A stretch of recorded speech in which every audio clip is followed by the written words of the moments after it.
Hepatitis virus के बारे में बताऊंगी। हेपेटाइटिस हमें कैसे होता है, उसमें जो टाइप्स आएंगे ABCDE हेपेटाइटिस होता है। हेपेटाइटिस एक वायरस है जो कि इन्फ्लामेशन हो जाती है लीवर में। ये हमारे लीवर को इफेक्ट करता है, जिसमें पेशेंट को लीवर में इन्फेक्शन होएगा, इन्फ्लामेशन होएगी और देन लास्ट स्टेज में लीवर फेलियर या लीवर डैमेज की तरफ चला जाए। लीवर फेलियर होने की, लीवर इन्फ्लामेशन होने की क्या क्या कोजेज है? फर्स्ट है वायरल हेपेटाइटिस, सेकंड है अल्कोहल हेपेटाइटिस। जो पेशेंट जो कोई इंडिविजुअल पेशेंट है, अगर वो अल्कोहल बहुत टाइम से ले रहा है और ज्यादा अमाउंट में ले रहा है तो भी वो उसका जो है लीवर डैमेज हो सकता है एंड स्टेज तक। और जो टॉक्सिक हेपेटाइटिस है, जैसे कि अगर कोई मेडिसिन ले रहा है जो कि लीवर को डैमेज कर रही है, कंटिन्यू लॉन्ग टाइम से ले रहा है, उससे भी लीवर डैमेज हो सकता है। थर्ड होता है ऑटो इम्यून हेपेटाइटिस, जो कि हमारे जेनेटिक से होता है। हेपेटाइटिस की जो टाइप्स है, उनके रूट्स की कौन कौन से रूट से हमें क्या क्या हेपेटाइटिस फैल सकता है। फर्स्ट होता है हमारा A और E। हेपेटाइटिस ए और हेपेटाइटिस E जो है वो एक ही रूट से हमें फैलता है, जैसे कि फीकल ओरल रूट के थ्रू। हेपेटाइटिस के क्या साइनम सिम्टम आएंगे जिससे हम डिक्लेयर करेंगे कि हमें कौन सा हेपेटाइटिस हुआ है। फर्स्ट जो हेपेटाइटिस अक्यूट स्टेज में होता है, तब हमें पता नहीं लगता है। जब ये 2 to 6 मंथ हो जाते हैं तब हमें साइनम सिम्टम शो होने लगते हैं हेपेटाइटिस वायरस के। तो फर्स्ट पेशेंट को नोजिया, वॉमिटिंग, अब्डोमेन पेन होगी, राइट साइड पेन होगी, क्योंकि राइट साइड ही हमारा लीवर होता है। सेकेंडली लीवर फटीग होएगी, फीवर होएगा, लॉस ऑफ एपेटाइट होएगा, जॉइंट्स पेन होएगी, हमारी फटीग पेन्स होएगी। पेशेंट कंफ्यूज रहेगा। कंफ्यूज का रीजन ये है कि पेशेंट इसी चीज के बारे में बार बार सोचता रहेगा, बार बार, तो वो कंफ्यूज वाले सिम्टम आते हैं। और लीवर डैमेज होता है तो जो पर्सन होता है वो उस चीज के बारे में सोच के कंफ्यूज भी एक साइनम सिम्टम है। सेकंड, जो हमारे स्किन में रैशेस हो जाते हैं, जो हमारा यूरिन है वो डार्क येलो कलर का आता है। हमारा कंजक्टर जो हमारे आईज का व्हाइट एरिया है वो येलो कलर का हो जाएगा। हमारी स्किन पेल हो जाएगी, डार्क येलो कलर की दिखेगी, हमारे नेल्स येलो कलर के दिखेंगे। तो ये साइनम सिम्टम होते हैं हमारे जॉन्डिस और हमारे लीवर फेलियर होने के। इसकी क्या कॉम्प्लिकेशन होगी? अगर किसी पेशेंट को हेपेटाइटिस किसी भी टाइप्स का हो जाएगा तो क्या कॉम्प्लिकेशन?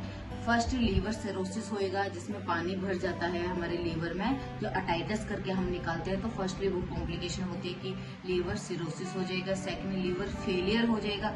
अगर जो लास्ट स्टेज तक हमारा बिलिरुबिन, हमारे जो लीवर का काम होता है बिलिरुबिन को निकालना होता है। अगर हमारा लीवर इफेक्ट होता है तो हमारा बिलिरुबिन लीवर में ही रहता है, वो निकलता नहीं है, जिससे हमारी कलर में येलोइश कलर आ जाता है और लीवर फेलियर की ये कॉम्प्लिकेशन होती है। और थर्ड होता है लीवर कैंसर भी हो सकता है। हेपेटाइटिस किस किस स्टाफ को, किस किस पर्सन को हो सकता है, ये चाहे वो हॉस्पिटल है चाहे वो अदर पर्सन है, किस किस को ये हो सकता है, उसके क्या क्या रिस्क है, किस किस जगह से हमें हेपेटाइटिस हो सकता है, कौन से रिस्क फैक्टर है, उसके बारे में मैं आपको बताऊंगी। जो हॉस्पिटल में काम कर रहे हेल्थ वर्कर्स होते हैं, चाहे वो डॉक्टर्स है, नर्सेज है, या फिर हमारे जो सेकंड हेल्थ वर्कर आते हैं, वो अदर जो हेल्थ वर्कर आते हैं, वो सभी हाई रिस्क में होते हैं हेपेटाइटिस के। इसका कारण ये है कि अगर कोई नीडल स्टिक इंजरी हो जाती है किसी हेपेटाइटिस पेशेंट में, तो नेक्स्ट जो होता है जिसको ब्रिक हुई है वो कंटेमिनेटेड होने के उसे फुल चांसेस होते हैं। सेकंडली जो होता है कि अगर कोई पर्सन है वो अनदर पर्सन से ओरल या एनल सेक्स कर रहा है, उससे भी हेपेटाइटिस फैल सकता है। थर्ड होता है कि हमें जो हमारे जो ड्रिंकिंग, जो अल्कोहल बहुत ज्यादा टाइम से कंटिन्यू ले रहा है, उसे भी हेपेटाइटिस के रिस्क फैक्टर रहता है। अगर किसी का न्यूट्रिशन लेवल बहुत पुअर है, अनहाइजीनिक है, उसे भी हेपेटाइटिस हो सकता है। और थर्ड होता है कि अगर कोई पेशेंट डायलिसिस में काफी टाइम से है, कंटिन्यू डायलिसिस करवा रहा है, उसे भी रिस्क फैक्टर होता है कि हेपेटाइटिस पॉजिटिव हो सकता है। सेकंड है हेपेटाइटिस B-C-D, ये हमें फैलता है अगर किसी फीमेल को, प्रेग्नेंट फीमेल है, अगर उस फीमेल को हेपेटाइटिस है तो वो बच्चे को जरूर होगा हेपेटाइटिस। सेकंडली, अगर अनप्रोटेक्टेड सेक्सुअल इंटरकोर्स कर रहे हैं मल्टीपल पर्सन से, तब भी ये वायरस फैलेगा। सेकंडली, ये सलाइवा से फैलता है, अगर वजाइनल जो सिक्रीट करती है उसके थ्रू फैल सकता है, किसी ड्रग के थ्रू फैल सकता है। अगर हेल्थ वर्कर है, जैसे कोई हॉस्पिटल में काम कर रहा है, अगर किसी पेशेंट की नीडल स्टिक इंजरी हो जाती है उससे फैल सकता है।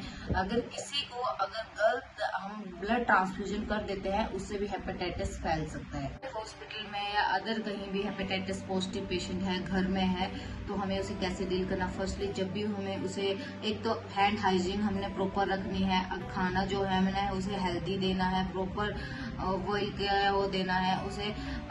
जो हमारा जो ट्रैवलिंग हिस्ट्री होती है तब हमने उसके जो है पानी बॉइल करके उसे हमने देना है।